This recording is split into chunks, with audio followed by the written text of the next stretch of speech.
បាទជំរាបសួរអ្នកទាំងអស់គ្នាខ្ញុំបាទឈ្មោះធីសុខៃជាប្រធានគ្រប់គ្រងផ្នែកប្រតិបត្តិការរបស់ក្រុមហ៊ុន Hanshin Cambodia ខ្ញុំបាទមានកិត្តិយសខ្លាំងណាស់ដែលបានចូលរួមក្នុងឱកាសដ៏ពិសេសមួយនេះក្នុងការប្រារព្ធខួបលើកទី80ឆ្នាំរបស់ក្រុមហ៊ុន Hanshin ជា8ទសវត្សរ៍ភាពល្អឥតខ្ចោះរបស់ក្រុមហ៊ុនវាមិនមែនជារឿងធម្មតានេះទេគឺវាជាផុសតាងដែលបានបញ្ជាក់ថាពួកយើងមានការតាំងចិត្តមានការសហការគ្នាយ៉ាងមុតមាំនិង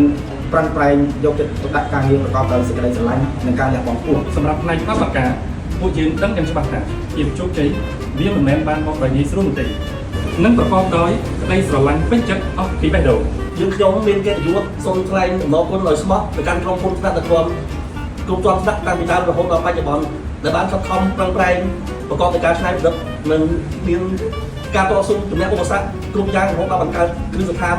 មួយសម្រាប់ពួកយើងឆ្លងដល់ថ្ងៃនេះសូមបងប្អូនទាំងអស់គ្នាក៏ដូចជាបងប្អូនក្នុងខួបលើកទី80របស់ក្រុមហ៊ុន Hanshin Global Logistics